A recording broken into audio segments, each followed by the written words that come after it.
Vamos começar? E podemos começar com uma frase belíssima do nosso Buda, que é: o conflito não está entre o bem e o mal, mas entre o conhecimento e a ignorância. O tema de hoje é desinformação.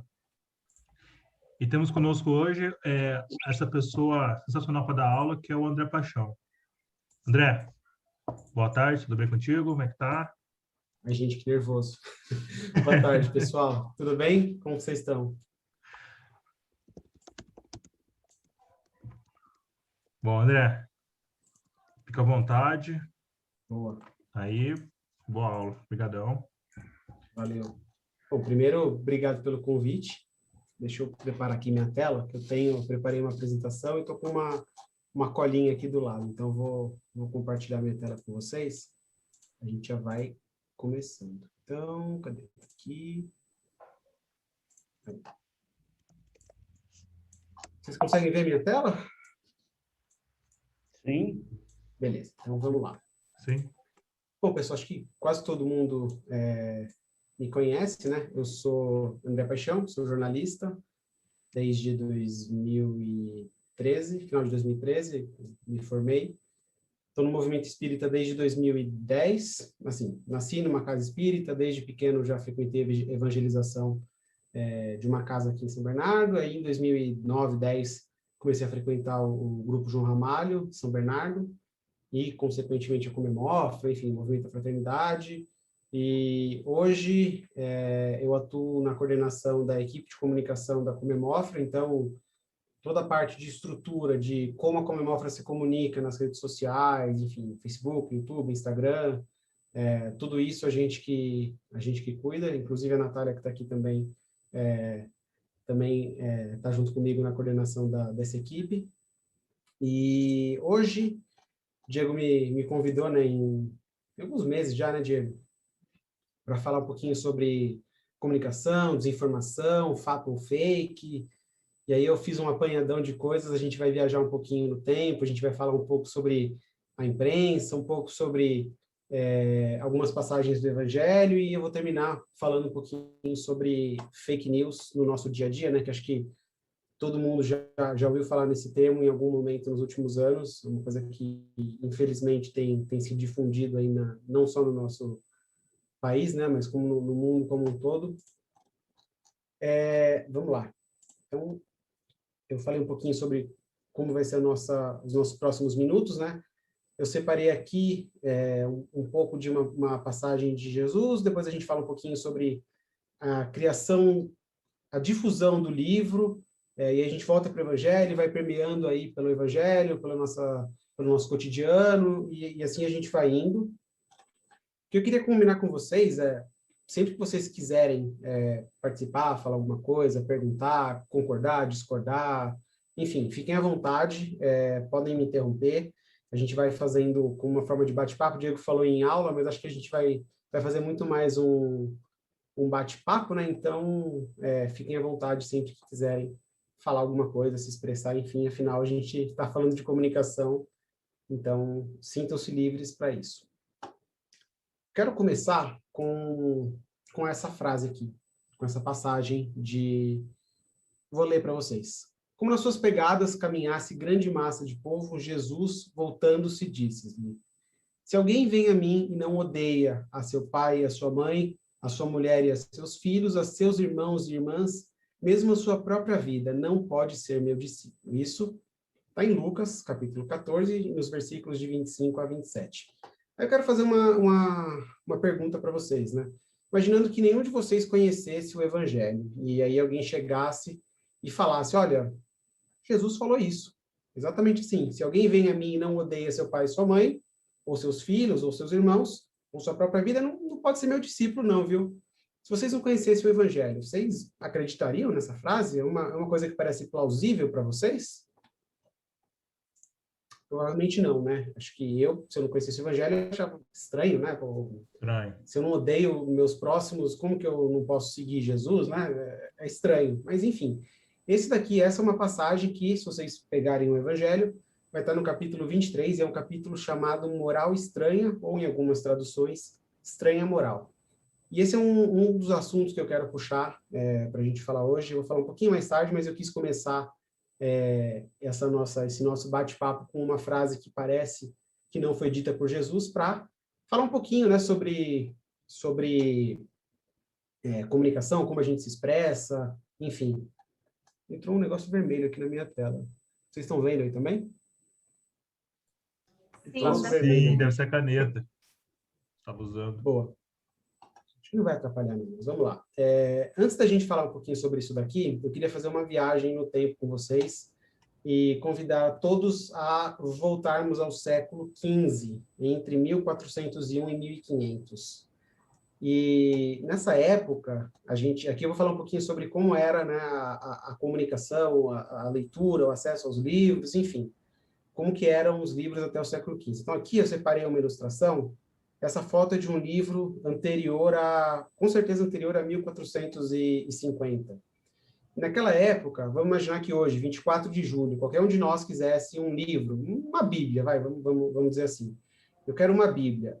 O que acontece? Eu vou num escriba, eu encomendo a minha Bíblia, e aí eu sento e espero 5 anos para ter essa Bíblia pronta, porque esse era o tempo em que um escriba demorava para fazer um livro, para produzir um livro. Então, vocês imaginam como era difícil o acesso a qualquer tipo de livro, porque olha só, é muito detalhado, né? Ele teria que escrever ali palavra por palavra, fazer as ilustrações, enfim, é um processo bem complicado.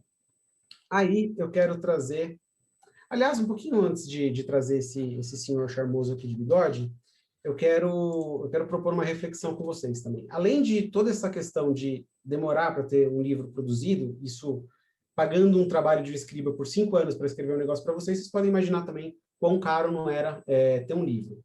E aqui tem um outro ponto, já trazendo um pouco para a religião, né? Vou falar um pouco bem de igreja católica, enfim. O acesso aos livros, além de serem caros, o acesso era muito restrito, porque, primeiro, a igreja ela queria centralizar toda a questão de como eles passavam a informação, todo o controle de acesso à informação era muito controlado pela igreja, que era, né, tão poderosa quanto o Estado. Muitas vezes a igreja, na Idade Média, era o próprio Estado. Então, isso vale muito para a Bíblia. As Bíblias, existiam pouquíssimas Bíblias impressas e quase todas nas mãos da igreja. E isso por 3 razões principais. Primeiro, a igreja queria deter toda a fonte de informação. Então, era basicamente uma via única. A igreja, através dos sacerdotes, passavam e o povo, né, os fiéis, enfim, eles recebiam. Não existia uma comunicação em 2 vias. Então, a igreja queria controlar como era passada a informação, né, os textos bíblicos, enfim, e não impedir o máximo que as pessoas se instruíssem. Uma outra questão é que parte desse controle da igreja se davam por textos apenas em latim, toda a comunicação era em latim, então vocês imaginam um fiel na França, um fiel na Alemanha, na Itália talvez não, mas enfim, na maior parte dos países que não se falava latim, se falavam outras línguas, e você só tinha esses textos em latim, era muito difícil. E mesmo que esses textos fossem traduzidos para os idiomas nativos daqueles países, pouca gente sabia ler. Então o acesso era muito, mas muito restrito. E aí, eu separei aqui uma informação. Esse escriba que eu comentei com vocês, que levava 5 anos para escrever um livro, ele demorava tanto tempo porque ele só escrevia 40 páginas de um livro por dia. Então, você imagina aí, livros de 800, 900 páginas, demorava muito para esses livros serem escritos. Até que surgiu esse nosso colega aqui, todo barbudo, estiloso, com esse chapeuzinho, chamado Johannes Gutenberg. Johannes Gutenberg, ele é considerado como o inventor de um dos principais aparelhos do milênio passado. Ele é considerado o pai da imprensa moderna. Ele é o criador da prensa dos tipos móveis. Esse aparelhinho aqui que vocês estão vendo, essa daqui é a primeira impressora da história, e ele inventou esse aparelho em 1450, né?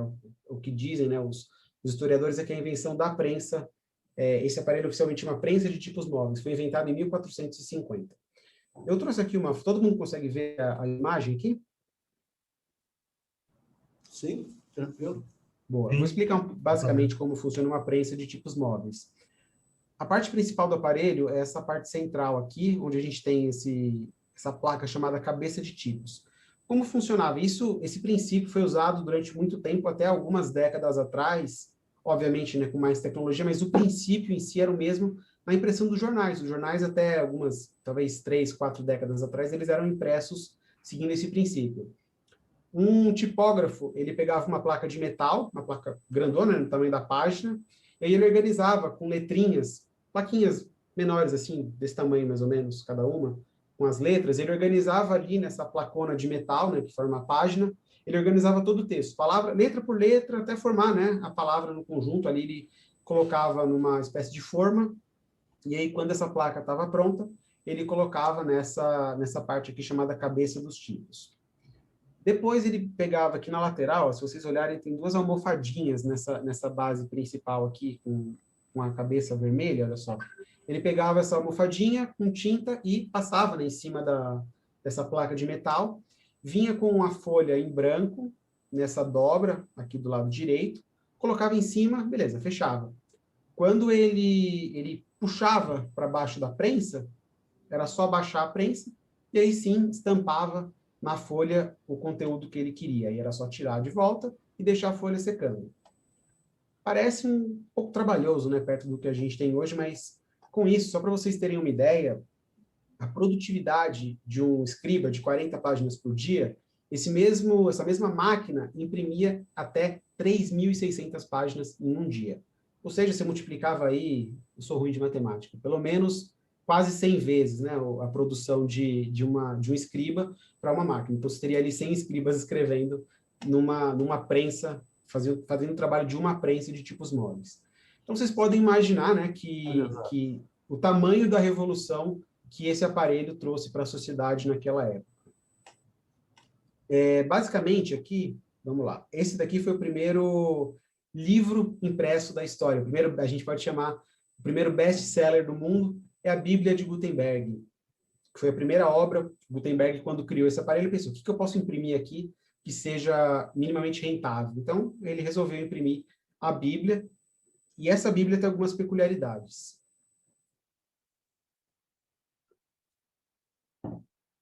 Ela era dividida em 2 volumes. Então, uma Bíblia completa tinha 2 livros, e cada um desses livros, 1.282 páginas, com 2 colunas, né, como vocês podem ver, e 42 linhas em cada coluna. Essa Bíblia também é chamada de Bíblia de 42 linhas. No formato, se for pensar em um livro impresso há quase 500 anos, até que está bem diagramado, né? Tem boas sobras nas laterais, enfim, é um livro espaçado. E aqui tem uma outra peculiaridade dessas Bíblias. Elas eram praticamente únicas. Por quê? Porque o Gutenberg, ele imprimia, para não ser um negócio tão trabalhoso, ele imprimia basicamente os textos em preto. Se vocês olharem essa figura, até do lado aqui, nessa figura da esquerda, tem o texto principal em preto, e aqui tem vários outros elementos, né? Tem um texto em vermelho, tem todas essas figuras do lado, e esse quadrado estranho do lado esquerdo, isso é uma letra. Essa letra chama letra capitular. São as iniciais de cada texto.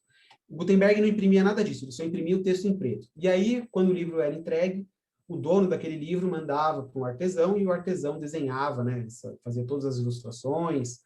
No caso de Bíblias, né, podia até fazer desenhos de passagens bíblicas ali naquelas páginas, enfim. Então, por isso, né, como cada livro tinha que passava por uma segunda etapa de personalização, cada livro era praticamente único. E aí eu quero fazer uma pergunta para vocês. O Gutenberg imprimiu Bíblias mais ou menos durante 5 anos, né, entre 1455 e 1460, mais ou menos. Nesse tempo, vocês têm alguma ideia de quantas Bíblias ele imprimiu? Umas Tem 10 mil? chutar. 10 mil? 10 mil. Mais alguém? Eu falei 100. 100, 50 ó. mil. Tá. Se a gente tivesse feito uma aposta, o Joãozinho ia ganhar a aposta, viu? Foram impressas, nesse tempo, 180 Bíblias de Gutenberg. 135 nesse formato de livro, que a gente conhece, né? É mais parecido com o que a gente tem hoje, e o resto em formato de pergaminhos. E dessas 180, os historiadores acreditam que hoje existem apenas entre 45 e 50. E dessas, pouquíssimas estão completas com os 2 livros, né? Dessas 50, a gente tem algumas que tem só algumas páginas, alguns fragmentos. algumas outras existem tipo, só um desses 2 livros, enfim, e elas estão espalhadas em museus, né, ao redor do mundo. Eu tive a felicidade de ver uma dessas Bíblias ao vivo, tem um conjunto dessas no museu do próprio Gutenberg, lá na Alemanha, em uma cidade chamada Mainz, é a cidade que ele viveu, lá existe um museu dedicado a ele, e eu adoraria mostrar para vocês uma foto dessa Bíblia, mas eles não deixam tirar a foto, que, assim, é um negócio... Para vocês terem uma ideia, essas Bíblias tem uma completa e uma que, se eu não me engano, está só um dos 2 livros. Elas estão numa sala que parece um container de um cofre, assim, é muito protegido, enfim, nem foto eles deixam tirar. Isso para falar para vocês que essas Bíblias valem uma nota, um dinheiro, assim, absurdo. Eu fiz uma pesquisa e a última vez que uma dessas foi vendida completa, né, o par, foi em 78, ou seja, 43 anos atrás aí. E elas foram vendidas naquela época por 2 milhões e 200 mil dólares, né, mais ou menos 10 milhões de reais. A última venda entre fragmentos, Bíblias completas, foi em 87. Um desses 2 livros foi vendido por 5 milhões e 400 mil dólares. Aí dá mais de 25 milhões de reais.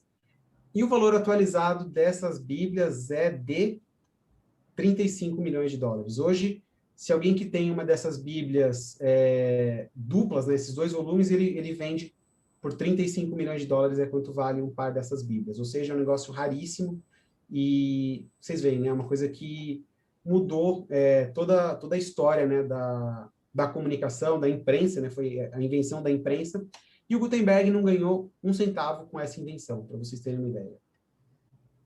Falando um pouquinho sobre quão importante é a prensa do Gutenberg, a Europa, em 1450, né, antes dele inventar a prensa, a Europa toda tinha 30 mil livros.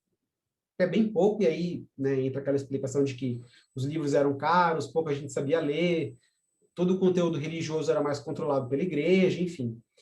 Em 1500, ou seja, 50 anos aí depois dessa invenção, quando a prensa estava mais ou menos já difundida pela Europa, 1500, 50 anos depois da invenção, eram 20 milhões de livros impressos. Ou seja, em 50 anos a gente passou de 30 mil para 20 milhões de livros.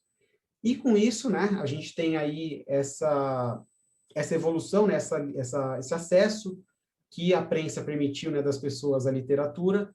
A gente tem também o auxílio, né, dessa invenção, a Reforma Protestante. No século XVI, o Martinho Lutero, o cara que fundou, né, a Igreja Luterana, ele imprimia panfletos, ele traduziu a Bíblia para o alemão, ele imprimia não só a Bíblia, mas como panfletos para passar esses ensinamentos. Então, foi um aparato muito importante, não só, obviamente, depois para a Igreja, mas também na Reforma Protestante. E aí o resto é história. A gente hoje tem um desses daqui, né? A gente tem muito fácil o acesso aos livros. Se a gente não tem dinheiro para comprar um livro, a gente pode ir até uma biblioteca pública. Se a gente quer ter acesso a uma obra doutrinária, a gente vai no nosso grupo espírita e pega lá qualquer obra que a gente precise, enfim. Ou mesmo dispositivos Kindle, você tem ali um aparelhinho eletrônico com possibilidade de ter milhares de livros na palma da mão, né? Então, essa é considerada, né, uma das invenções mais importantes do milênio passado. Alguém tem alguma dúvida? Quer fazer algum comentário? André, eu estou com 59 anos. Eu me lembro, quando eu era office boy, eu trabalhava e tinha uma gráfica lá, ainda havia essa forma aí de montar as letras ainda. Sim, sim. 80 por aí. Na época da faculdade, alguns professores falavam, né, que os jornais, as redações dos jornais existia, né, a profissão do tipógrafo era o cara que organizava, né, letrinha por letrinha ali, imagina o trabalho que não dava. Hoje a gente digita, tem tudo na tela, mesmo na época da máquina de escrever, né, era só digitar e ali ela já batia com aquela pecinha no papel. Imagina organizar ali letrinha por letrinha, várias e várias e várias e várias páginas, o trabalho que não dava. Mas ainda assim, né, já era uma bela evolução em relação ao trabalho de escrever tudo à mão, né? Engraçado que eu também, né, eu trabalhei numa empresa, na onde que dentro dessa empresa tinha uma tipografia. E aí, claro, estudando você conhece, né? Mas quando eu cheguei lá e o cara me mostrou, o Lazinho, né? Seu Lazinho, quando ele me mostrou o que era, né? Como era o serviço, aí mostrou aquelas hacks que tinha todo aqueles monte de letrinha e como era montado as matrizes. Cara, o serviço minucioso e fantástico. Daí você vê a evolução até uma simples máquina de escrever, que ela tinha também, né? E é Pois é. uma diferença, um abismo gigante, assim, de diferença. Imagina como não ficava a mão do tipógrafo no fim do dia, né? Tendo que montar tudo isso e passando a tinta, a mão do cara ficava toda suja de tinta. Imagina o trabalho que não dava E o para mais, tirar depois, né? Para lavar no fim do dia. e o mais legal é que ele é o único serviço dele, né? Ele entrou lá como ajudante, pegando aquelas Uhum. resmas de papel gigante, e hoje ele coordena tudo lá. Até porque a tiragem é só interna, né? Mas assim, ele me explicou passo a passo como funciona e tudo mais. É bonito de ver. Eu sou entusiasta desse tipo de trabalho, acho bem legal. E é Mas, bom, barulhento. vamos seguir aqui, porque a gente ainda tem bastante coisa para falar. Eu vou passar agora, finalmente, para aquele trecho que a gente falou de hoje mais cedo, né? Sobre aquela passagem de Jesus, né? Sobre odiar e deixar pai e mãe. São duas passagens diferentes, mas elas são complementares. A gente consegue falar das duas aqui. Antes de entrar propriamente dito no texto em si, acho que aqui vale uma contextualização. A Bíblia foi escrita basicamente em três idiomas, né? Hebraico, grego e aramaico. Se a gente for somar esses três idiomas, o vocabulário dessas três línguas somadas é de mais ou menos 100 mil palavras, as três somadas. Só a língua portuguesa hoje tem 600 mil palavras, e aí cada ano, né, vai aumentando o número de palavras. Meme, por exemplo, provavelmente é uma palavra que vai entrar no dicionário. Se já não está no dicionário, é uma coisa que vai entrar daqui a pouco, então é uma língua viva, né? Cada ano ela vai ganhando novas palavras, então, mas olha só, 6 vezes mais palavras do que em 3 idiomas. Isso dá uma noção de quão a nossa língua é rica, obviamente, mas quão pobre eram essas línguas mais antigas, né? Nas quais a Bíblia foi escrita. E aí aqui já estou dando o spoiler das explicações de algumas das passagens que a gente vai falar, mas uma das explicações é que Jesus, né, acho que vocês devem saber, Jesus não escreveu nenhuma palavra. Se você pegar qualquer texto bíblico, não tem ali algo que foi escrito por Jesus. Todo o conteúdo da Bíblia foi escrito por apóstolos, enfim, e muitos desses textos foram escritos depois que o próprio Jesus já tinha, né, partido. E não tinha ali, né, Jesus para fazer o papel de editor na hora que os apóstolos estavam escrevendo. Então, as histórias eram contadas por quem via os feitos de Jesus. Outro ponto que ajuda a explicar tudo que eu vou falar daqui para frente, só para vocês já terem uma ideia, são as traduções da Bíblia. Lá da Bíblia do Gutenberg, do latim, desde antes, né, do hebraico, do grego, do aramaico para o latim, daí para todos os outros idiomas que a Bíblia foi traduzida, são 2.500 traduções, ou seja, existe Bíblia em 2.500 idiomas diferentes, e os especialistas falam que ela ainda não foi traduzida para outros 4.500 idiomas. Eu nem sabia que existia tanto idioma assim, para ser bem sincero com vocês. Então, isso ajuda a explicar por que os textos ficam tão diferentes, né, com as sucessivas traduções, e mesmo com essas diferenças de vocabulário, né? Então, você tem aí línguas de 100 mil palavras, e aí a gente passa para um português que tem 600 mil. E aí, ajudam a explicar esse trecho que a gente tem aqui, de como nas suas pegadas caminhasse grande massa de povo, Jesus, voltando-se, disse-lhe, se alguém vem a mim e não odeia seu pai, a sua mãe, a sua mulher e a seus filhos, a seus irmãos e irmãs, mesmo a sua própria vida, não pode ser meu discípulo. Gente, é óbvio que Jesus não queria que ninguém odiasse pai e mãe, irmão e irmã, por mais que às vezes o irmão e a irmã enchem o nosso saco, os pais peguem no nosso pé, não, ele não queria que a gente odiasse ninguém, que a gente reclamasse com eles e que largasse, deixar de amar os nossos familiares para segui-lo. Não, gente, ele não quis dizer isso. Aqui a gente pode explicar isso, porque no idioma grego, aqui eu peguei até um trechinho do Evangelho segundo o Espiritismo que explica isso.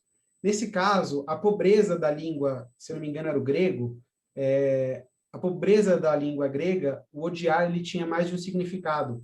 Tinha o odiar, né, o ódio propriamente dito, que é o que a gente conhece hoje por esse termo, mas também ele significava amar menos. Então, aqui o Kardec até colocou uma nota nota do senhor Pesani no trecho do capítulo 23 do Evangelho. Olha só, esse verbo não significa apenas odiar, mas também amar menos, não amar igualmente. E aí ele explica, né, no sentido, no dialeto siríaco, do qual dizem Jesus usava com mais frequência, ainda melhor acentuada é essa significação. Em outras passagens hebraicas e siríacas, o mesmo verbo é empregado no sentido de não amar tanto quanto a outro, de sorte que fora contrassenso traduzi-lo por odiar, que tem ainda outra acepção bem determinada. Ou seja, ele explica aqui que Jesus, naquela época, usou essa palavra, odiar, porque era a única palavra disponível para expressar o que ele queria dizer, que era amar menos, né? E aqui o Kardec deixa isso muito claro. Opa. E aqui a gente tem ainda um outro trecho, eu vou até ler para vocês, que é o trecho de... não, é esse aqui. Deixar pai e mãe. Nesse trecho, ele fala: todo aquele que tiver deixado por meu nome sua casa, ou seus irmãos, ou suas irmãs, ou seu pai, ou sua mãe, ou sua mulher, ou seus filhos, ou suas terras, por isso receberá o cêntuplo e terá por herança a vida eterna. Então, aqui, esse texto a gente consegue também trazer, né? Se a gente fosse traduzir ao pé da letra, Jesus, em tese, está mandando você largar todo mundo e segui-lo. Mas não é bem assim, né? Aqui a gente tem uma outra explicação de que, nesse caso, aí eu trago um pouco para o nosso dia a dia, muitos de nós já nasceu, né? Já sempre esteve em casas espíritas, nossos lares são espíritas, né? Nossos parentes são espíritas, enfim, às vezes a gente não enfrentou essa dificuldade, mas se a gente não enfrentou, a gente conhece com certeza alguém que tem alguma dificuldade com alguém que mora em casa e tem uma outra religião, enfim, você acaba ou fazendo ali o evangelho escondido, ou mesmo entre amigos, né? As pessoas, às vezes, com medo de um julgamento, escondem que elas são espíritas, enfim, se a gente não passou por isso, a gente conhece com certeza alguém que tenha passado por isso. E aqui, nesse caso, o que Jesus quis dizer era, para caso a gente encontre essa dificuldade, né, no nosso círculo de família, de amigos, enfim, a gente deve optar pelo Cristo, a gente segue o Cristo, que sim, esse é o caminho, por mais que as pessoas não aceitem essa nossa doutrina, Cristo é o caminho. E aqui eu peguei um trecho do Emmanuel no Caminho, Verdade e Vida.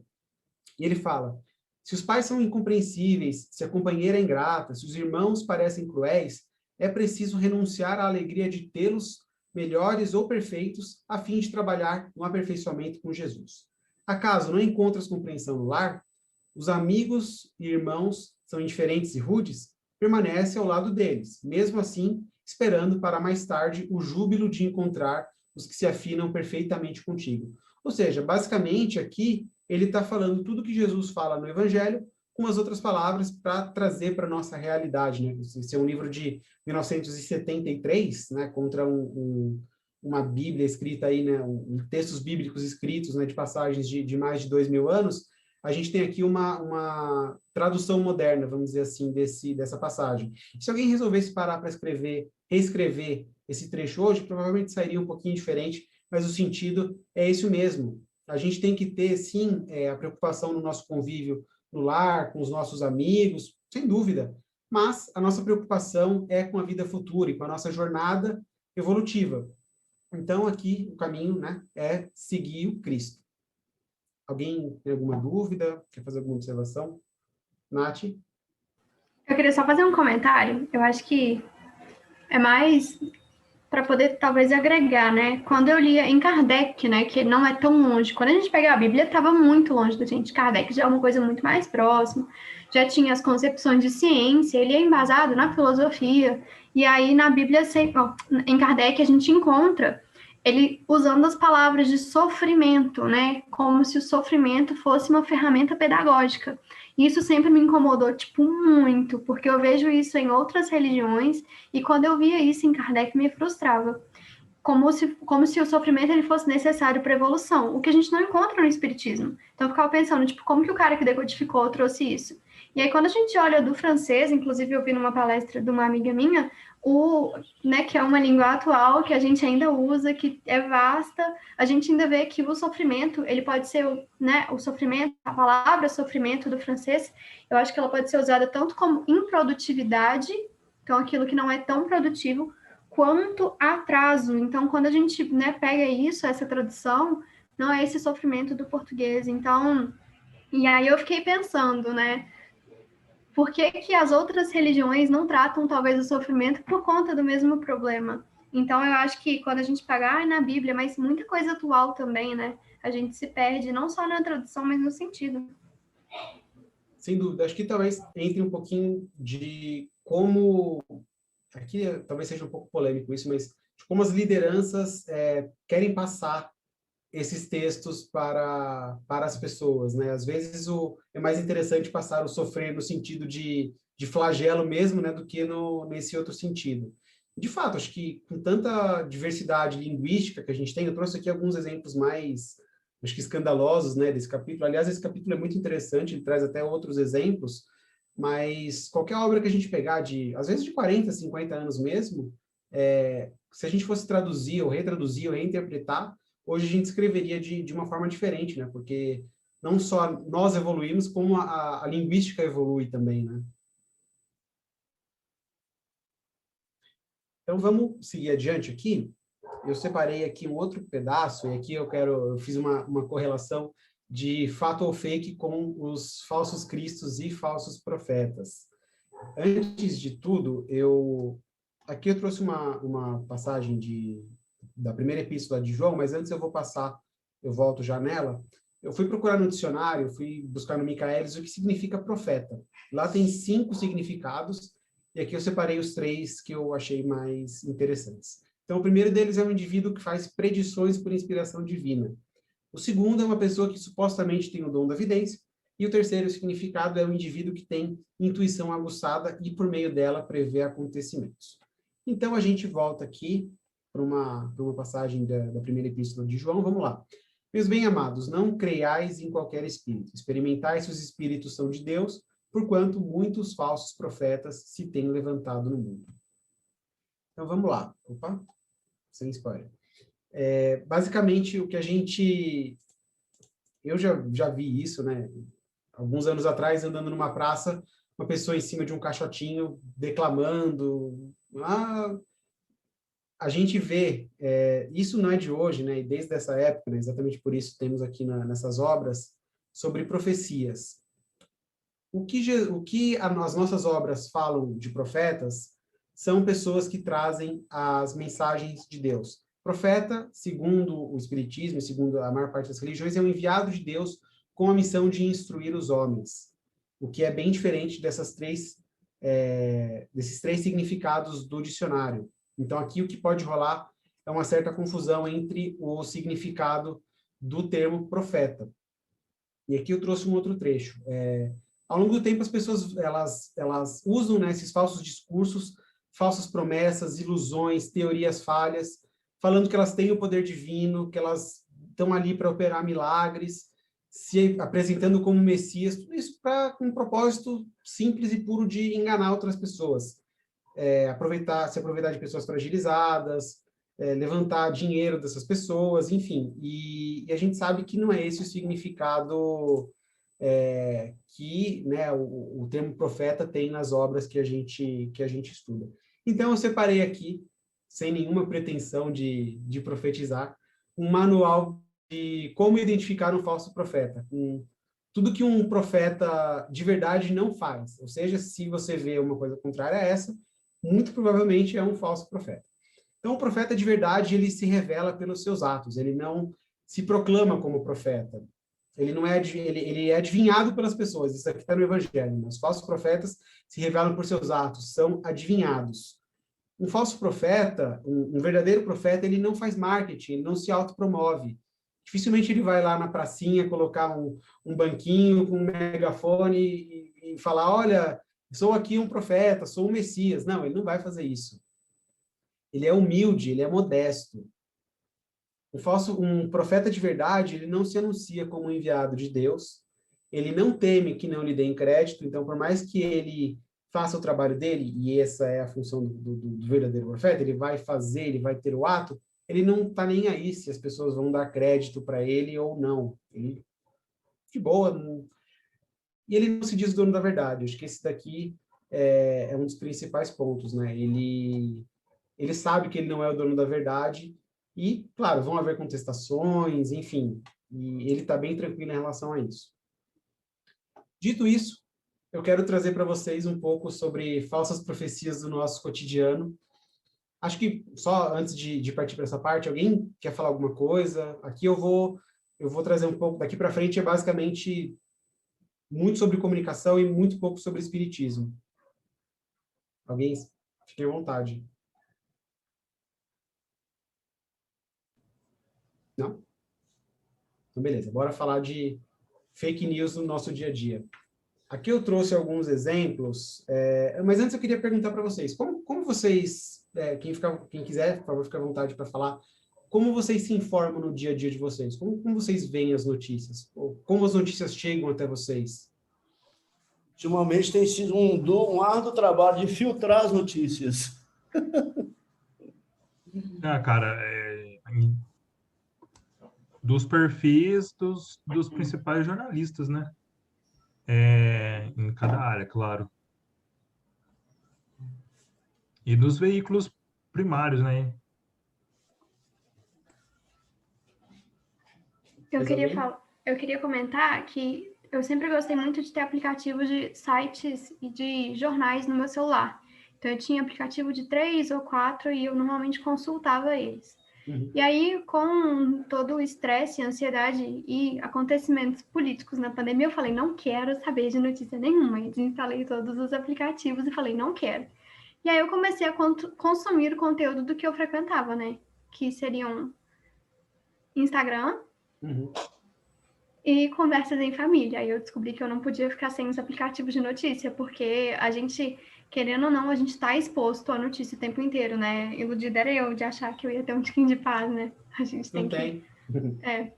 Então, pelas redes sociais. Hoje eu consumo muito conteúdo e aí eu procuro depois, mas normalmente chega pela rede social. Muito bom, isso me fez lembrar uma coisa que eu não estava planejando falar, mas que é muito importante. Só antes de falar disso, tem uma dica de aplicativo para vocês, chama Squid. É um aplicativo que reúne vários sites de notícias, e aí vocês podem escolher os temas que vocês querem receber notícias. Então, esporte, ciência, saúde, enfim.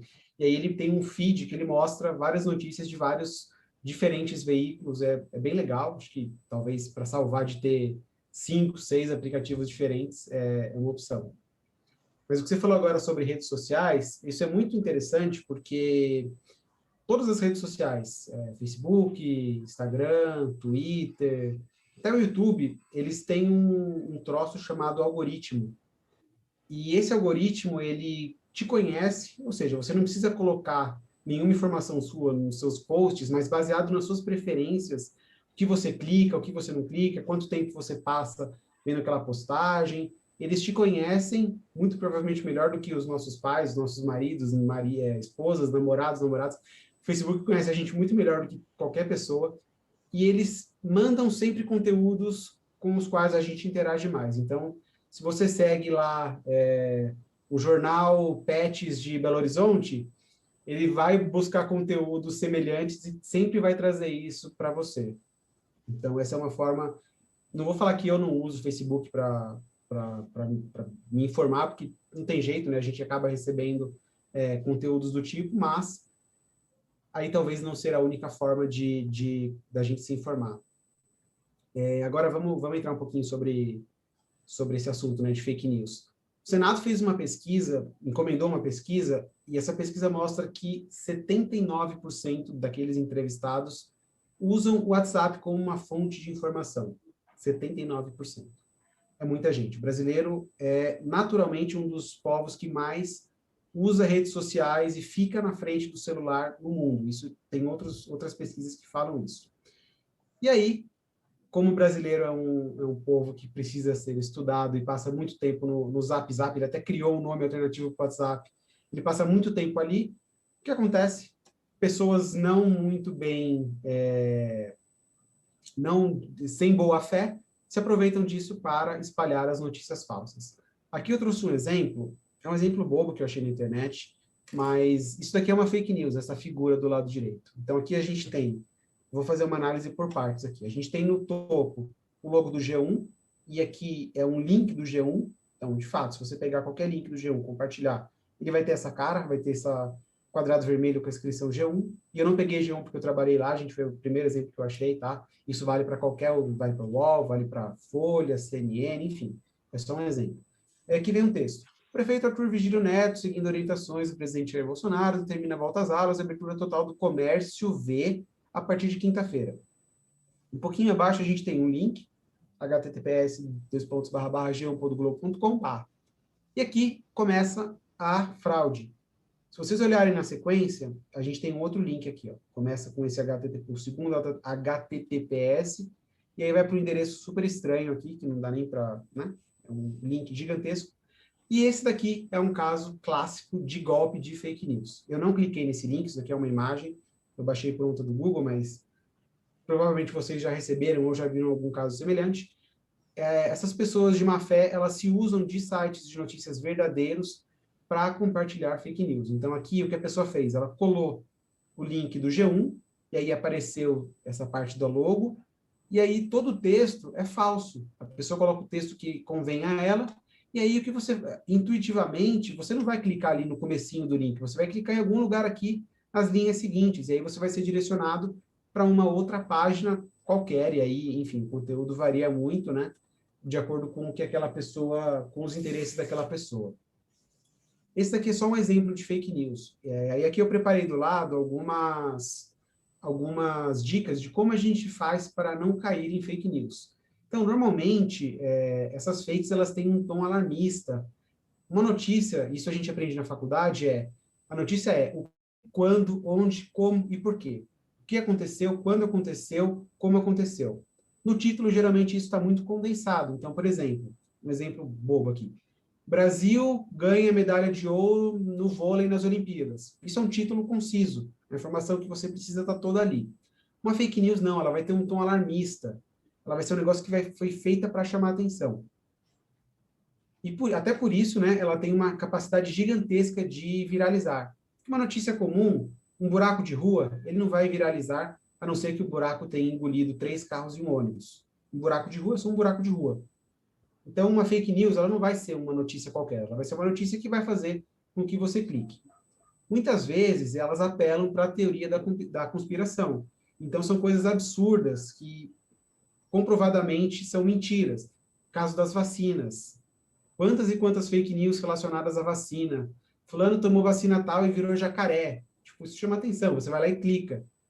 E, por fim, muitas vezes, e aí isso não só nas chamadas, mas às vezes, se você clicou, né, não teve jeito, clicou e caiu nessa fake news, muitos erros de escrita, porque provavelmente quem escreveu não é um jornalista, e mesmo, óbvio que jornalista não está livre de errar a ortografia, não, muito pelo contrário, eu sou prova disso. Mas um texto escrito por algum profissional, provavelmente vai ter menos erros, a chance dele errar é muito menor. E a gente vê textos com fake news com erros bizarros. Então, assim, esses daqui são alguns filtros que a gente tem, que a gente consegue evitar de cair em fake news. E aí, um dos motivos pelos quais as pessoas criam sites com fake news. A pessoa, muitas vezes, ela não está nem aí para o que vai acontecer se você acreditar ou não na notícia. Ela quer o seu clique. Isso porque os sites, de forma geral, e aí quase todos os sites menores em que não tem um departamento comercial para vender anúncio, eles dependem de grana de audiência que vem do Google. Você coloca lá um linkzinho do Google no seu site, e aí você passa a veicular os anúncios do que o próprio Google seleciona para você. E aí, quanto mais as pessoas clicam na sua página, no seu site, mais dinheiro essa pessoa ganha. Se ela clica no anúncio, mais ainda. Ou seja, a pessoa pode não estar nem aí não tem nenhum compromisso com a verdade, ela só quer ganhar dinheiro. E por isso ela, né, inescrupulosa, coloca notícias absurdas no próprio site para chamar a atenção.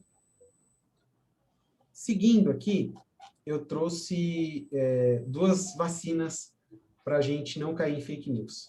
A primeira delas, na verdade, é uma vacina só, que é o senso crítico. É o mesmo crivo que a gente usa em mensagens mediúnicas que a gente vê no grupo espírita, a gente tem que usar nas nossas notícias do dia a dia. A gente analisa, peraí, isso faz sentido? isso daqui não parece muito verdade, né? Vamos mais a fundo para ver se é ou não é. Então, esse mesmo crivo que a gente tem nas mensagens, a gente tem que ter nas notícias. E aí aqui, uma solução é, a gente viu um negócio que parece duvidoso. Primeiro, desconfia. Desconfia de tudo. E aqui tem uma forma muito simples. Procure mais de um veículo. Se você nunca ouviu falar naquele site, naquele jornal, enfim, procura nos grandes. E é muito simples. Ah, não gosto da Globo. Tudo bem, não tem problema. Procura na Band, procura no UOL, procura na Folha, na CNN, no Estadão. Se com certeza pelo menos 2 desses grandes veículos não deu a notícia, gente, desculpa, porque não é verdade. Por mais que existam várias teorias de, enfim, isso a gente em tese acha que jornalista e jornalismo é imparcial. Gente, não é imparcial, porque todo veículo tem um dono e segue algum tipo de interesse. Só que eu falo isso, eu trabalhei 7 anos dentro de uma redação da Globo, eu nunca recebi nenhuma orientação para falar desse assunto desse jeito ou para não falar desse assunto. E eu sei que todos os meus colegas profissionais também não recebem orientações do tipo. Então, assim, gente, não existe jornalista comprado, não existe. Até existe, mas, assim, é uma coisa que é raríssima. Grandes sites de notícias, isso é muito transparente, muito transparente. Então, assim, se você não viu uma notícia, pode ter algum mínimo viés relacionado a esse ou aquele tema, mas notícias de forma geral, se você não viu em mais de um desses sites, é porque muito provavelmente não é verdade. Então, acho que é uma forma da gente se prevenir das fake news é consultando grandes sites. E aí sim, aí você vai para aquele, né, da sua preferência, mais alinhado a essa esfera política ou aquela, enfim, isso daí é com vocês. E, pessoal, foi o que eu preparei para hoje. Eu acho que esse é um tema super relevante. Fake news é um negócio que, infelizmente, né, a gente tem sido tomado por essa onda de notícias falsas. E só mais uma última coisinha, cabe a nós também evitar a propagação de fake news. Não só não enviando, mas também quando a gente recebe uma coisa de gosto duvidoso, de origem duvidosa, né, que parece não ser verdade, a gente tem que falar para a pessoa que nos enviou. Olha, fulano, olha, fulana, isso daqui não parece ser muito verdade. Ó, eu chequei aqui, e, olha, desculpa, mas isso é falso. A pessoa pode não gostar, pode te xingar, mas acho que também é parte do nosso papel para fazer uma sociedade melhor. Beleza? Acho que é isso. Espero que vocês tenham gostado e agora vamos bater papo. O que vocês acharam? Gostaram? Não gostaram? Acharam que eu sou fake news? Vamos lá. Fala, Nath Malaco. Eu tenho uma dúvida. Você falou lá atrás que com, né, o surgimento perdão se eu falar errado, das cópias lá, aumentou muito a quantidade de livro, aumentou muito a quantidade de conteúdo impresso. E a minha dúvida é se esse conteúdo ele ficou na mão de poucos ou se isso aumentou o acesso das pessoas à leitura, se dentro do que você conhece, você tem um pouquinho para falar. Porque ao mesmo tempo que eu entendo, né, que a fake news ela é feita por alguém que tem má intenção, ela é propaganda por pessoas que não entendem. Então, o acesso ele é importante. E aí eu queria tentar entender um pouquinho mais de quando as pessoas realmente começaram a ter acesso, né? Vamos lá. Historicamente, vamos imaginar o contexto ali de 1400 e pouquinho. Estado e igreja fundidos ali, se não fundidos muito, muito próximos como dominantes de poder, né? A gente tem ali o controle de acesso, não só à escrita, né, a literatura, mas a educação das pessoas, né, pessoas alfabetizadas. Mas quando você tem uma invenção que vem e quebra tudo isso que você tem até hoje, né, quebra o status quo, pode demorar um pouco para difundir, mas é uma coisa que vem com uma força absurda e quebra isso. Então a gente viu ali, né, em 50 anos depois da invenção, passou de 30 mil livros na Europa para 20 milhões de livros. E aí, com isso, você começa a ter, né, um movimento de pessoas se alfabetizando, buscando esse acesso, e inclusive sendo usado como forma de protesto e de uma tentativa de mudar toda essa questão do poder, né? Lutero, por exemplo, divulgando ali os panfletos, né, da sua religião contra a igreja, enfim. E você acaba tendo isso muito mais difundido. Pode demorar, mas com certeza chega. Uma coisa interessante, né, eu acho, né, é legal a gente refletir, né? O Haroldo, ele é um grande estudioso, tradutor da Bíblia e tudo mais, e ele fala assim, a menor distância que existe entre o original de um texto da Bíblia e outro que foi traduzido é de 100 anos, né? A Bíblia é um livro que demorou mais de 5 mil anos para ser construído, né? De ser escrito, né? E só uma curiosidade, né? Quando você falou dos evangelhos aí, os primeiros evangelhos de Marcos, Lucas, Mateus, Marcos, eles foram escritos, inclusive, depois das cartas de Paulo, né? Primeiro, Paulo escreveu as cartas dele nos anos 60 e os evangelhos começaram a ser escritos nos anos 62 em diante. Então, você imagina, e tudo era escrito da forma pelos escribas, né? E você imagina isso passando de século para século. Como é que você não muda, né? Às vezes até a interpretação, o vernáculo e tudo mais, né? Então, assim, toda essa história é muito interessante para a gente realmente trazer para o contexto atual. Eu queria um pouquinho além até, não só na parte da escrita, né, de quando essas obras foram escritas, mas imagina só, ali passagens que às vezes aconteceram 60 anos antes, né, na época de Jesus. Uhum. E se algum desses apóstolos deixou passar algum detalhe, ou na hora que ele foi escrever, ele não lembrava muito bem, ou quando ele anotou pela primeira vez, ele não entendeu a letra depois. Então, assim, a gente está muito sujeito a muitas mudanças de muitas variáveis, né? E a pobreza da linguagem também, né? Mas isso assim, essa história, remédio, afunila realmente naquilo que você falou. Nós, como né, acho que a gente tem um privilégio, sempre eu falo isso, a gente se reúne em torno, né, para poder falar do Evangelho do Cristo, para discutir a doutrina espírita, nós somos privilegiados, com certeza, a gente ter sempre esse senso crítico, sabe? Sempre. Eu realmente, assim como todos nós, eu acho que a gente é metralhado, né? Você pega o celular, você vai almoçar, você bota no modo avião, quando você volta tem 50, 100 novas mensagens. Mas, assim, eu faço isso que você falou, sabe? Quando eu recebo uma mensagem, principalmente sendo desconhecido ou não, eu devolvo. Você conferiu isso? Você checou isso? Né? Isso realmente é verdade? Ah, recebi, pastor, não faz isso não, né? Não, né? Porque acho que é um papel nosso, né? Um papel nosso como cristãos, de contribuir para isso, contribuir para essa peneira, para essa frenagem, né? E mais do que isso, acho que se a gente tem hoje a comunicação, desculpa, Nath, vi que você queria falar, mas só é muito complementar. Se a gente, durante muito tempo que eu falei, a comunicação foi de uma unidirecional, né? De quem comunica para quem recebe a comunicação. Se hoje a gente ganhou esse direito, né, de ter uma comunicação bidirecional, a gente tem que ter essa responsabilidade de saber o que a gente está propagando de conteúdo, né? Acho que vem junto com esse direito, vem essa responsabilidade que a gente tem que ter.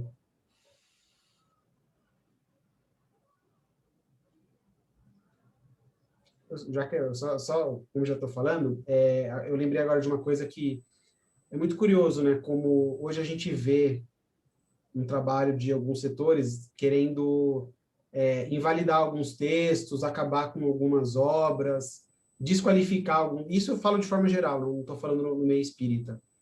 Obras científicas e obras que são de grande valor para a sociedade. Se a gente olhar para trás, a gente vê que episódios como esse aconteceram várias vezes. Na época dos cristãos, destruição de obras, né, a proibição dessas obras, depois isso, perseguição ao cristianismo. Quando o cristianismo se torna dominante, uma lista, né, de livros que são proibidos e que são queimados. A gente vê já recentemente, nos anos 30, quando o nazismo assume na Alemanha, uma noite que eles queimam centenas e centenas e centenas de livros numa universidade em Berlim, e hoje, né, pessoas tentando desqualificar livros históricos. Então, assim, a gente vê que esse trabalho de tentativa de impedir a comunicação e conteúdos que são relevantes são tentativas sistêmicas e recorrentes, né, de tentar destruir essas obras. Eu queria fazer só um comentário, que quando você falou que você ia trazer para a comunicação, não tinha muito a ver com o espiritismo, e para mim foi onde eu mais enxerguei o espiritismo, sabe? Porque é o que eu vivo hoje, né? É o que a gente vê. E a gente acaba acreditando que espírito é perfeito, né? E a gente cria uma expectativa muito grande em cima do centro. A Aniele quer falar também, ela colocou no chat, mas é só para comentar que se fake news é aquilo que eu tenho a intenção de espalhar para me favorecer de alguma maneira, eu pego e penso a própria Bíblia, né? Que a gente sabe que foi manipulada. E a igreja sempre foi muito poderosa por muito tempo. E essa questão de informação é poder é muito grande, né? Então a gente consegue ver que em quase todos os governos ter informação é importante. No Brasil, há pouco tempo, teve ditadura, onde tinha o AI-5, que era literalmente a limitação da comunicação. Então, né, eu Censura em acho que jornais, censores sim, dentro de redações de jornais, sim. em música, né? O que é Sim. esse senso? Então, é algo que está no nosso dia a dia. Só para deixar o convite de quem quiser falar, se tiver uma dúvida, uma pergunta, o seu funcionamento, se tiver com vontade de ligar a câmera, pode mandar no chat, fica à vontade. Vamos lá, Rani. Desculpa, acho que eu deixei alguém sem... Eu estava com a tela reduzida, então eu não vi todo mundo. Acho que a Daniela quer falar. Posso agora? Claro. Ah, tá. Boa tarde, pessoal. É muito interessante esse tema, né? E aí é interessante também, eu acho que foi a Natália que falou, sobre como estabelecer esse nível de criticidade, né? Se estaria ligado com o acesso à leitura. Não sei se eu entendi certo. Mas o que a gente observa é que quando uma pessoa ela compartilha um conteúdo desinformativo, né?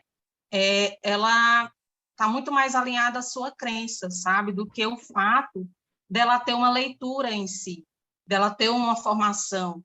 Porque o que acontece? Vou trazer uma situação, por exemplo, de bem tio de WhatsApp, assim, que diz assim, se você consumir essa fruta, você não vai ter Covid. Um exemplo, né? E aí é interessante a gente pensar que, às vezes, a gente vê uma pessoa compartilhando e você diz assim, nossa, mas essa pessoa tem um nível de formação, tem um nível de leitura, por que ela está fazendo isso? É porque é exatamente aquilo que ela acredita. Então, a desinformação, né, porque são conceitos diferentes, quando a gente fala em fake news e quando a gente fala em desinformação, a desinformação, primeiro, ela tem uma intencionalidade, né? E aí, quando a gente compartilha isso, né, esse conteúdo desinformativo, que seria o termo mais adequado, a gente está compartilhando porque é aquilo que a gente acredita. É aquela história, né? É direitinho aquilo que eu já pensava. Então, a gente observa aí um alinhamento que é muito forte quando a gente fala desse conceito, que é com a crença, né? Existe toda uma estratégia, né? Muito alimentada com a crença de cada um, sabe? Era só isso o comentário. Perfeito, sua colocação. Dentro disso que você falou também, Rani, eu sempre, né, ouvia falar em massa e tal, você fala massa atletiana, massa do Flamengo e tal. Na verdade, esse termo massa é exatamente nesse sentido, né, pode ser manipulado, né, a massa vai ser manipulada e tudo mais. E, assim, existe uma grande responsabilidade, né, principalmente das pessoas que são formadoras de opiniões, né, e eu falo isso até mesmo para a gente, quando a gente tem a oportunidade de fazer um estudo, uma palestra e tal, né? Da preocupação que a gente tem que ter, da certeza daquilo que a gente está falando, né? E voltando nessa questão de massa, né? Da responsabilidade também que essas pessoas têm quando elas procuram, através do dom da palavra, induzir as pessoas a situações realmente, né? Principalmente em templos religiosos, às vezes é muito comum isso, né? Às vezes as pessoas principalmente elas e não buscam a fé raciocinada, né? E assim a fé séria, né? Então, assim, é uma responsabilidade muito grande que essas pessoas chamam para si, né? Ela é muito nova, mas talvez a turma já passou dos 20, deve lembrar um líder religioso desse da Uian, ali na Uian, uma das Uianas, ele induziu ao suicídio mais de uma centena de pessoas por uma questão de uma ideologia religiosa até, né? Mas, assim, é muito importante a gente pensar nisso, né? Pensar nisso e, mais do que isso, né, a gente, na medida do possível, nas pessoas que a gente tem acesso, a gente conduzi-las pela mão para a fé raciocinada. Aliás, é uma das coisas assim, que eu sou apaixonado no Espiritismo e realmente me finca a raiz a isso exatamente. Você conhecer o fato pelo entendimento, né? E não pelo simples dogma, né? E que assim seja em tudo aquilo que a gente viver e conviver no nosso dia a dia e que a gente repassar também.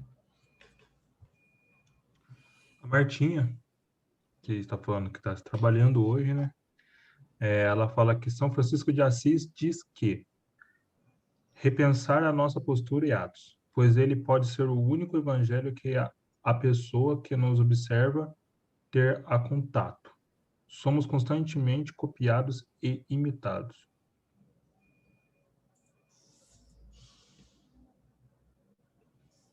Gente, eu vou fazer um estudo sobre o umbral sexta-feira. Eu estou catando um monte de ideia. Eu vou botar lá. Né? Estou no Ctrl+C, Ctrl+V.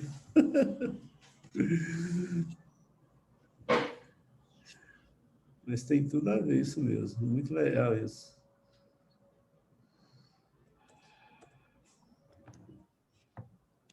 A gente é sempre exemplo 25 horas para alguém, né? No plano físico e espiritual. Se a gente puder ser um bom exemplo, melhor ainda, né? Eu só acho que hoje ainda vai tudo, como tudo está conectado e a informação é o time do momento, cara, você tem que pensar muito na sua postura. Muito, porque é exatamente isso, como a Martinha colocou no chat. A gente é copiado o tempo inteiro. E vou falar uma coisa, acho que, principalmente com esse cenário de pandemia, né, a nossa comunicação com as outras pessoas muitas vezes se resume a um chat de WhatsApp, uma postagem no Facebook, e não uma interação por telefone ou pessoalmente. Isso, em tese, nos dá uma vantagem de, antes de postar ou de mandar uma mensagem, parar e ler para ver se é aquilo mesmo, né? Então, acho que isso que a Martinha falou, né, de às vezes, a nossa postura e os nossos atos são o único evangelho que aquela pessoa que está vendo a gente tem, é mais uma oportunidade que a gente ganha de avaliar se aquilo que a gente está repassando para os outros está correto mesmo, né? A gente deve mesmo fazer isso ou não. Queria fazer só um último comentário, que além de repensar o que a gente repassa, repensar o que a gente absorve, né? Que tipo de conteúdo que eu estou consumindo, que eu acho que numa época onde a gente tem um caos, no sentido de não ter direção em tantas esferas e que impactam tanto a nossa vida, e a gente consumir tanta informação, né, ao mesmo tempo, é importante filtrar para o próprio estado mental, né? Para a nossa condição. Do mesmo jeito que a gente olha o que a gente está comendo no dia a dia, que a gente faz dieta, que a gente escolhe, a gente deveria ser mais atento a que tipo de informação a gente está consumindo, né? Porque isso traz impacto para o que a gente replica, mas para a gente mesmo.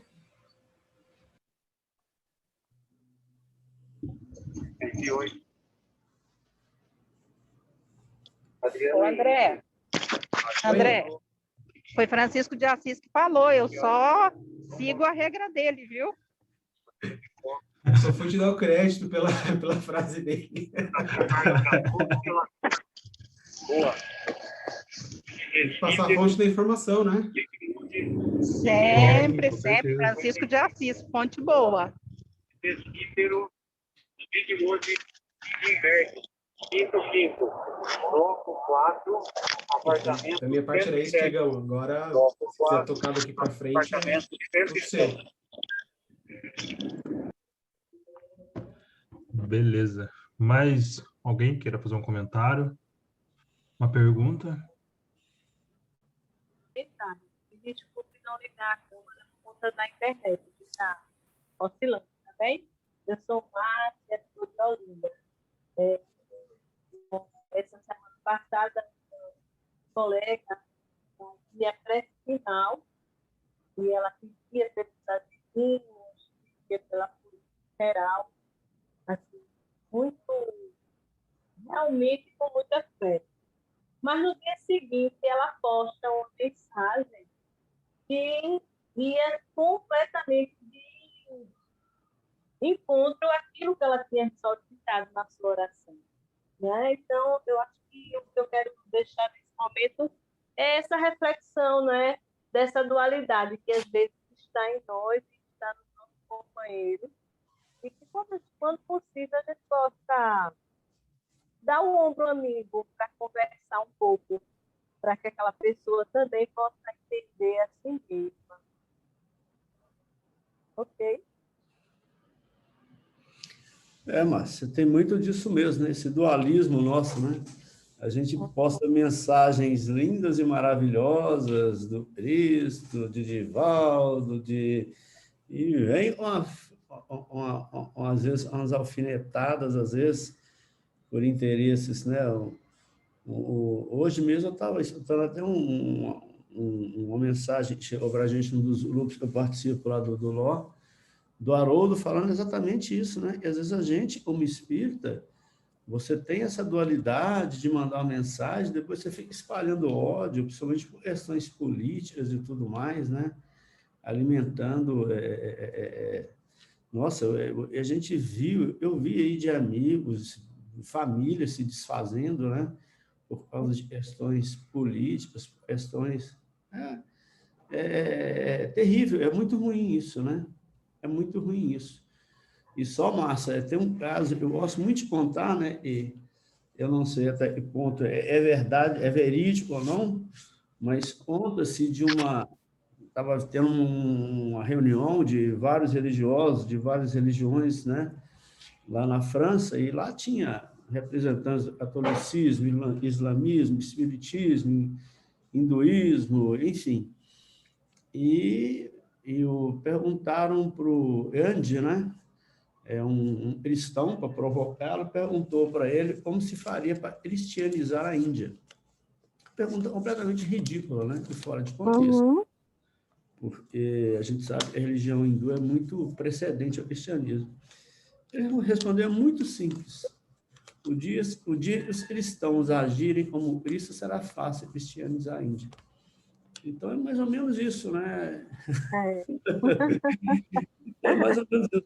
Eu, na medida do possível, né, obviamente, a gente está caminhado aí com certeza, mais de acerto, mais de erros e acertos, mas eu acho que a vida da gente, quando a gente estiver em dúvida, pelas nossas atitudes, deve ser isso. O que Cristo faria se ele estivesse aqui, né? Sim, com certeza. Nesse Ctrl-C, Ctrl-V aí de Francisco de Assis, né? Exatamente. O evangelho dele não se deu por palavras, exclusivamente por ações, né? Se a gente falar pelas nossas ações, seria muito mais prudente, né? Mas é isso. Obrigada. Obrigado a você, Márcia. Você está onde? Em Pernambuco? Sim, Olinda. Olinda. Do ladinho da Rani, né? Tá no... Temos aí, eu acredito que hoje não sei se entrou, mas geralmente somos em 3.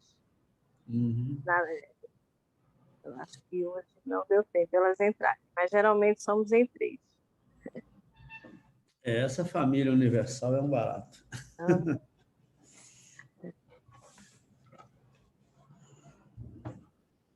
Então, pessoal, a gente vai encaminhando para o final da aula.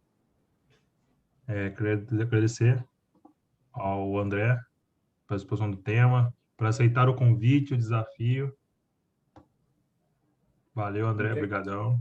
Eu que agradeço pelo convite e pela oportunidade de estar com vocês hoje, da gente poder bater um papo bacana sobre um tema que é tão relevante, né? Nossa, demais, ainda mais no dia de hoje. Obrigado de coração. Beleza. Eu não vi nenhum boa tarde da UD hoje, né? A Mônica, eu vi um oi.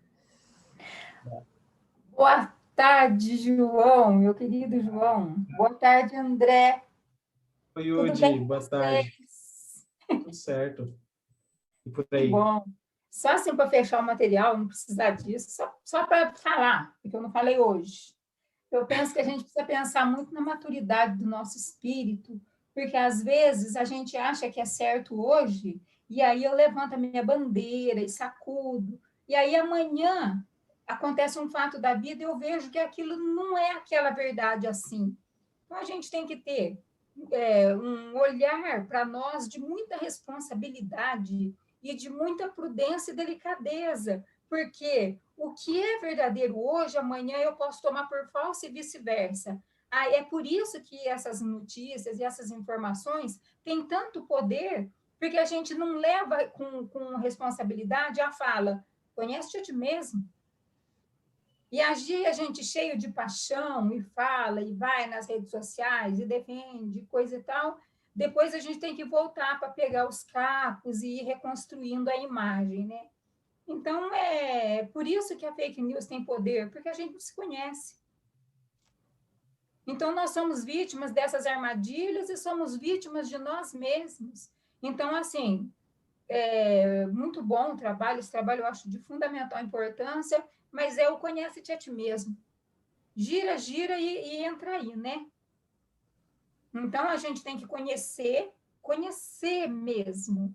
O que puder, o que der, porque toda informação, ela não ocupa espaço. Então, nós temos que saber das coisas, né? Das coisas simples, das coisas complexas, das coisas que são pertinentes a nós, mas ter muito respeito com as informações que partem de nós, né?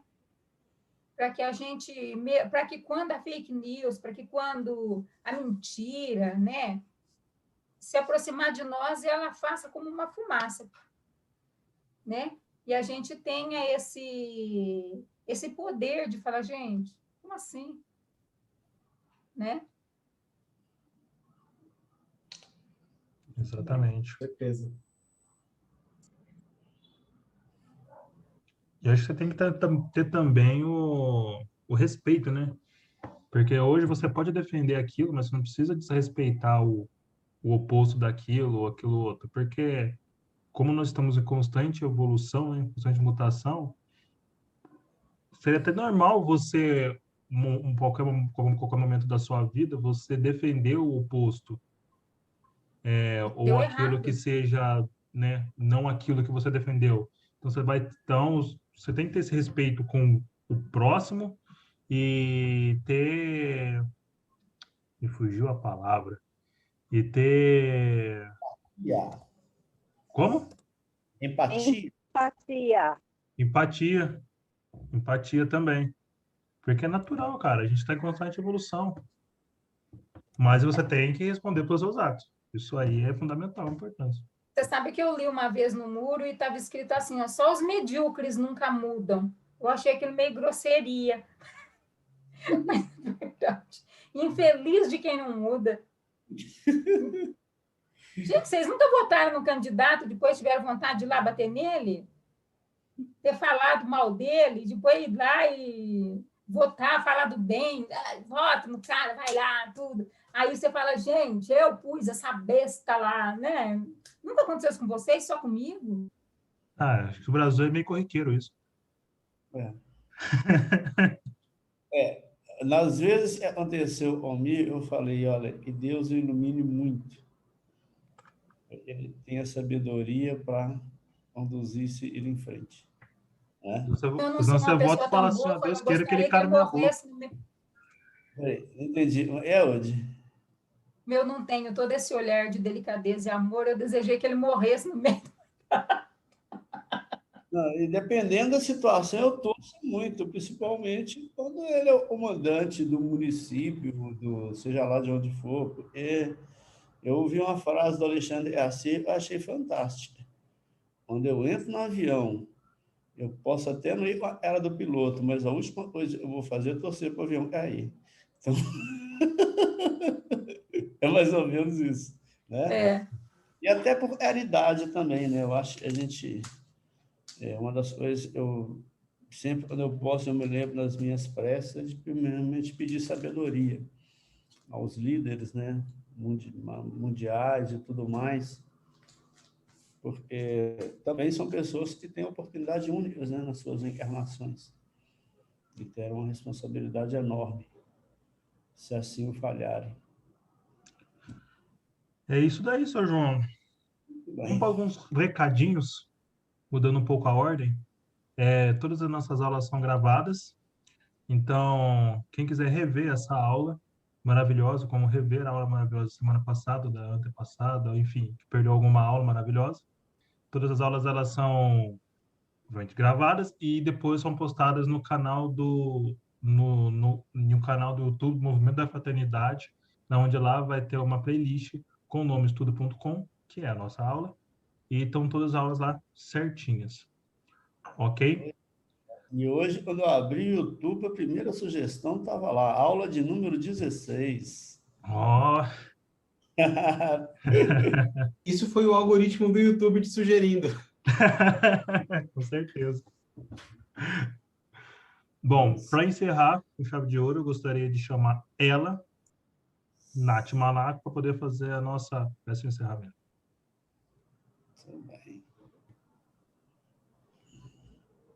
Para encerrar, então, queria esperar o barulho passar, né? Porque passou.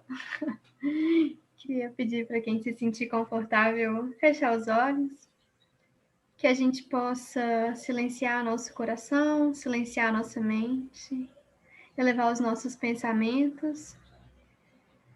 Deus de amor, de luz, muito obrigada pela oportunidade de estarmos todos reunidos em mente, em coração e em intenção aqui no dia de hoje, para poder estudar um pouquinho, para poder levar para os nossos dias uma conduta mais justa.